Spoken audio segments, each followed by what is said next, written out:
জনাব রহিন হোসেন প্রিন্স, আইনের শাসন ও নিরাপত্তা। আমি যদি একটু শুরুটা এভাবে করতে চাই যে বিশেষ করে রামিসা হত্যাকাণ্ড পরে আবারও ঘুরে ফিরে সেই একই একটা চক্র বলা চলে, সেটি চলছে। যেমন জনতার দাবি বা সাধারণ মানুষের দাবি যে দ্রুত এরকম একজন যে নরপিশাচের মতো যে কাজটি করেছে, আমি শব্দটি যদি এইভাবে বলি, তার শাস্তি এমন হওয়া উচিত, দ্রুত হওয়া উচিত। অপরপক্ষে আবার আইনের শাসন নিশ্চিত করতে গেলে তারও আবার নির্দিষ্ট একটা প্রক্রিয়া আছে। আবার সেই আইনের শাসন প্রতিষ্ঠা করতে গেলে দেখা যায় যে বাংলাদেশের তথ্য উপাত্ত বলছে যে ধর্ষণের ঘটনায় যাদের শাস্তি হয়েছে, অনেক আলোচিত ঘটনার আসামিও এখন জামিনে বাইরে আছেন। সুতরাং আইনের শাসন এবং জন আকাঙ্ক্ষা এই দুটো কোথায় যেন গিয়ে একটু মিল হচ্ছে না, সেটির কারণ কি মনে হয় আপনার কাছে? জি, আপনাকে ধন্যবাদ। না, আপনি তো ঠিকই বলেছেন। দেখেন, আমরা আইনের তো একটা বলি যে প্রক্রিয়া এবং তার একটা শাস্তির মেয়াদ আছে। যেহেতু আপনি এই যে সহিংসতার কথা বললেন, শব্দটা উচ্চারণ করতেই ভালো লাগে না, এই জন্য বললাম আর কি।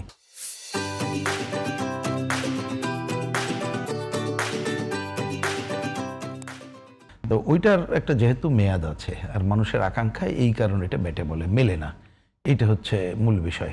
যার জন্যে দেখেন দাবিগুলো উঠছে যে এই ধরনের পৈশাচিক কর্মকাণ্ড আমরা সম্প্রতিকালে রমিসা শহরও কয়েকটা দেখলাম, এইখানে দাবি উঠছে যে সর্বোচ্চ শাস্তি নিশ্চিত করতে হবে। আইনের শাসনের বাইরে না, আমরা আইনের শাসনের বাইরে যেতে চাই না, সর্বোচ্চ শাস্তি নিশ্চিত করতে হবে।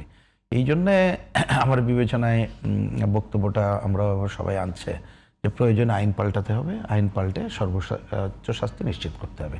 এক্ষেত্রেও দুইটা ছোট করে বললে, একটা হচ্ছে যে যাতে করে দ্রুততম সময়ে চার্জশিট এবং তার শাস্তির কাজটা করা যায়, এবং আপিল এবং অন্যান্য নামে যাতে কালক্ষেপণ না হয় সেটাও দরকার, না হলে তো মানুষ ভুলে যাবে। যেমন ওইটা খেয়াল করা দরকার, ওই রমিসার বাবা কিন্তু খুবই অনেকগুলো কথা বলেছেন, তার মধ্যে একটা বলছিলেন উনি বিচার চান না কারণ পাবেন না, আরেকটা বলছিলেন যে 15 দিন পরে তো সবাই ভুলে যাবেন। উনি কিন্তু বলেছেন বাস্তবতাটা, এবং উনি অনেকের কথা বলছেন, অনেকের হয়নি। সুতরাং আমার বিবেচনায় এইবার যেহেতু একটা অনেকগুলো ঘটনার মধ্যে একটা ধরা হলো, সুতরাং সেটা হয়তো বা আগাবে। কিন্তু আমি এই সুযোগে বলতে চাই, ওই যে আপনি কারণটা জিজ্ঞেস করলেন, হয় কি আমরা ধরে নেন, আমি হাইপোথেটিক্যাল জায়গায় যে একটা হয়তো বিচার হলো, তাতে কি সব শেষ হয়ে যাবে? না, তার মধ্যে অনেকগুলো ব্যাপার। তার মধ্যে একটা, যেমন ধরেন আমরা যদি বিচারের প্রশ্নটাকে আনি, তাই ইতিমধ্যে তথ্য বলছে যতটুকু পত্রিকায় এসেছে, জানুয়ারি থেকে মে মাসের 15 তারিখ পর্যন্ত প্রায় নারী এবং শিশুর ক্ষেত্রে 936টা ঘটনা ঘটেছে। পত্রিকার যতটুকু তথ্য, 10টা পত্রিকা ঘাটলে দেখা যায় আরও বেশি আছে। এর মধ্যে শিশুদের উপরে 500রও বেশি। তা যেমন আমরা একটা দাবি করেছি যে সরকার একটা ঘোষণা দিক, প্রথম ঘোষণা তাকে দিতে হবে যে এই দেশটা শিশু, মেয়ে শিশু, পুরুষ শিশু কারো বলৎকারের শিকার হচ্ছে মাদ্রাসায়, জানি আমরা। তাই সুতরাং শিশু এবং নারীর জন্য নিরাপদ বাংলাদেশকে আমরা ঘোষণা দিলাম।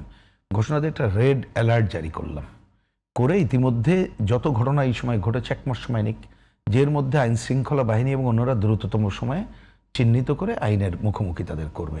আর এই সময় যে রেড অ্যালার্ট জারি করলাম আমরা, যাতে করে বাংলাদেশে টেকনাফ থেকে তেঁতুলিয়ায় কোথাও এ ধরনের ঘটনা ঘটলে আইন শৃঙ্খলা বাহিনী আগে থেকে নজরদারি করতে হবে, তারাও রেহাই পাবে না। এটি একটা। আরেকটা একই সাথে, কারণ খালি আইন শৃঙ্খলা বাহিনীর পরে করলে হবে না, এটা সামাজিক প্রতিরোধ গড়ে তোলা, মানে আইন নিজের হাতে তুলে নিয়ে আমি বলছি না যে সেইখানে কেন এই ঘটনাগুলো ঘটছে, তাহলে তারা যাতে এটা রেমেডি হিসাবে আগে কার্যক্রম করতে পারে, এই ধরনের উপসর্গ যারা আছে তাদেরকে যাতে আইনের হাতে সদর্প বা আইনের দৃষ্টি আকর্ষণ করতে পারে, তাইলে এটা আইনের জায়গাটা করতে পারবেন। আর একটা দিক হচ্ছে, যেটাই গুরুত্বপূর্ণ আমার বিবেচনায়, এই ধরনের ঘটনা কেন হচ্ছে, তার সাইকোলজিক্যাল পজিশন কি, কেন মাদ্রাসায় এই ধরনের ঘটনা ঘটছে, তার সায়েন্টিফিক বিষয়গুলো আপনাকে খুঁজে বের করতে হবে। তারপর আপনাকে করতে হবে সে সায়েন্টিফিক ভূমিকা কী নিতে পারেন আপনি। তারপর হতে হবে এর একটা সামাজিক এবং সাংস্কৃতিক যে ঘটনা বলি, ধরুন এই যে আমাদের নারীদের উপরে, মেয়েদের সম্পর্কে আপনি বিগত দিনে প্রচার দেখেন, তাদের প্রচারে যেন তারা একটা ভোগের বস্তু, তাদের অঙ্গ প্রত্যঙ্গ নিয়ে যেভাবে কথাবার্তা বলা হয়েছে, তাই এটা যেন একটা হাস্যরসের বিষয়। একটা মানুষ হিসাবে তাদেরকে কিন্তু সামনে আনা হয় নাই, তাহলে আপনাকে সেটা তো প্রতিরোধ করতে হবে, নাহলে তো জিনিসটাকে অন্য জায়গায় চলে যাবেন।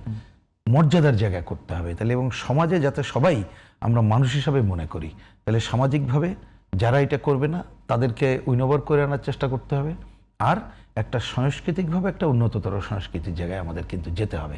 তার মানে আমি যেটা বুঝি, যেটা সামগ্রিক ভূমিকা যদি না নিতে পারি, আপনি একটা ঘটনা ঘটালেন, আরও অনেকটা এরপরে ঘটে যাবে।